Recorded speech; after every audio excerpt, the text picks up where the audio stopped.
जब हिंदुस्तान में अमन शांति कायम है तो फिर आज शांति न फैलाओ, झगड़ा न करो, एक दूसरे से नफरत न करो, एक दूसरे का गला मत काटो, एक दूसरे से नफरत के बाजार को गर्म मत करो। इसलिए परसों पहले इकबाल ने कहा था मजहब नहीं सिखाता, आपस में पैर रखना, हिंदी है हम, हिंदुस्तान है वतन हमारा।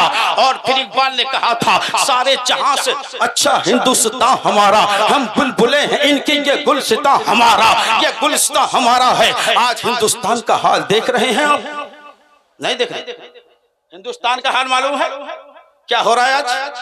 कुरान कहता है ला तुफसिदू फिल अर्द बादा इस्लाहिहा, जमीन पे जब शांति आ जाए फिर फसाद फैलाने का ऑर्डर किसी को नहीं है, किसी को हक नहीं है। मगर हिंदुस्तान में देखिए हर तरफ कोहराम मचा हुआ है, हर तरफ अशांति फैली हुई है। जब शांति थी तो फिर शांति भंग कैसे हो गया? इसलिए मैं कहना चाहता हूँ दारुल उलूम कादरिया गरीब नवाज के बैनर तले फैजान औलिया कॉन्फ्रेंस में आप बैठे हैं। एक छोटा सा मैसेज आपको मैं देना चाहता हूँ कि आज अगर आप देखना चाहते हैं, आज हमारी ये हालत इसलिए है कि हम नबी की मोहब्बत से दूर हैं, रसूल की रिसालत से दूर हैं, इश्क नबी हमारे दिलों से निकल चुका है। आप कहेंगे जलसे में नारा तो हम लगाते हैं, शायरों को पैसा तो हम देते हैं, खतीबों की तकरीर तो हम सुनते हैं, जलसों में हम तो आते हैं। अल्लामा मज़ाहिरुल इस्लाम साहब ने जलसा रामपुर में सजाया, हम वहाँ आकर के जलसे तो सुनते हैं, तो फिर इश्क रसूल क्यों नहीं, इश्क रसूल हमारे सीनों में क्यों नहीं? इश्क रसूल इसका नाम नहीं है कि जलसे में नारा लगा दो, इश्क रसूल तो ये है कि 5 वक्त की नमाज पढ़ लो, फिर पता चलेगा कि रसूलुल्लाह का इश्क क्या होता है। नमाज पढ़ो, तिलावत करो, फिर पता चलेगा रसूलुल्लाह का इश्क क्या होता है। इसीलिए मेरे आका ने अपनी कौम को पैगाम दिए थे कि सुधर जाओ, इस्लाम पे आ जाओ, अपने आप को सुधारो, कैरेक्टर को सुधारो, आदत व अतवार को सुधारो, वरना ये लोग गिन गिन के तुम्हें मारेंगे, गिन गिन के तुम्हें काटेंगे, गिन गिन के तुम्हें मार डालेंगे। कभी घर छीना जाएगा, कभी दर छीना जाएगा, कभी तुम्हारी जायदाद छीनी जाएगी, कभी तुम्हारा घर मकान को लूट लिया जाएगा, और वक्त आएगा तो आपकी बाबरी मस्जिद भी चली जाएगी, और चली गई है वो। अब वक्त आएगा तो हम संभल की मस्जिद भी जाएगी, वक्त आएगा तो फला मस्जिद जाएगी, वक्त आएगा तो फला मस्जिद। इसलिए कौम मुस्लिम में इत्तेहाद की जरूरत है, इत्तेफाक की जरूरत है, मोहब्बत की जरूरत है। आपस में उल्फत से रहोगे तो किसी की मजाल न होगी कि तुम्हें काटने की बात करेगा।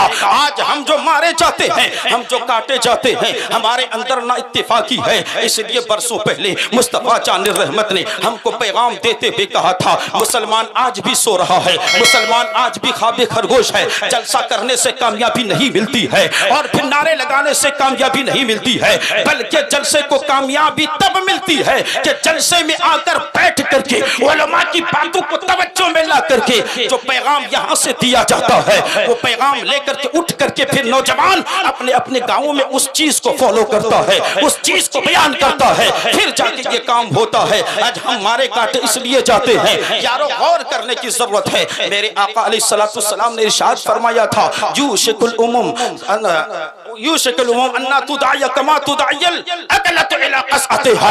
अल्लाह के नबी ने फरमाया था तमाम अक़वाम मुत्तहिदा होकर, तमाम कुफ्र की जमातें मिलकर बुलाएंगे और एक जमात को टारगेट करेंगे, आओ तुम भी खा लो, आओ तुम भी खा लो, आओ तुम भी खा लो, आओ तुम भी खा लो। गोया के मुस्तफा ने फरमाया तुम एक प्लेट की तरह हो जिसमें खाना रखा जाता है, एक तश्त की तरह हो। मुसलमान उस तश्त की तरह है कि बिरयानी डाल दी जाए, वो भी बुला रहे आओ खा जाओ, अल्लामा मुजाहिर साहब भी बुला रहे आओ खा लो, मौलाना गुलाम रब्बानी साहब भी बुला रहे आओ खा लो। बात समझाने के लिए कह रहा हूँ, वरना ये कौम वो कौम है आज जो कौम ने हमारी हालत की है। सारी कुफ्र की मुत्तहिदा ताकत मिल करके आज पूरी दुनिया को दावत दे रही है, आओ मुसलमानों को खा लो। इसलिए नबी ने फरमाया था तुम एक तश्त की तरह हो। इस तश्त को इशारा करके कहा जाता है आओ इसको खा लो। और अगर इसकी मिसाल सुनना है तो दावत उन्होंने अजमेर में हमला बोल के दे दिया है, गरीब नवाज की चौखट पे हमला حملہ ہوا، یہی تو وہ دعوت ہے۔ ابھی تو ہم نے سنبل پہ حملہ کیا ہے، بابری مسجد پہ حملہ کیا ہے۔ مسلمانوں سے جس کا آشکا جڑا ہوا ہے اس غریب نواز کی چوکھٹ پہ آ کے تم لوگ دستک دو۔ یہ غریب نواز کی چوکھٹ نہیں ہے بلکہ کسی اور کی ہے۔ مسلمانوں تم سو رہے ہو اور ہمیں مٹانے کی ناکام کوششیں کی جا رہی ہے، ہمیں مارنے کی کوششیں کی جا رہی ہے، ہمیں امتحانوں میں ڈالا جا رہا ہے۔ اس لیے اتحاد و اتفاق ہونا ضروری ہے۔ اتحاد کہاں سے ملے گا؟ اتفاق کہاں سے ملے گا؟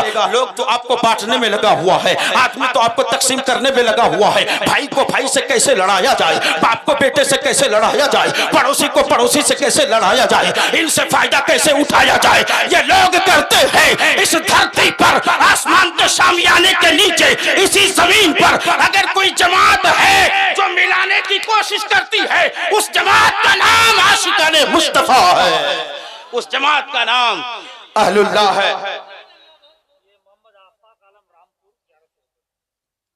محمد آفاق عالم رامپور 1100 روپے انہوں نے چندہ دیا۔ اللہ رب العزت ان کے چندے کو قبول فرما کے اللہ تعالیٰ ان کو دارین کی ثواب عطا فرمائے۔ مسٹر عالم رامپور یہ 200 روپیہ دیا ہے، اللہ تعالیٰ ان کی جائز تمنا کو پوری فرمائے۔ جب دینے لگے ہیں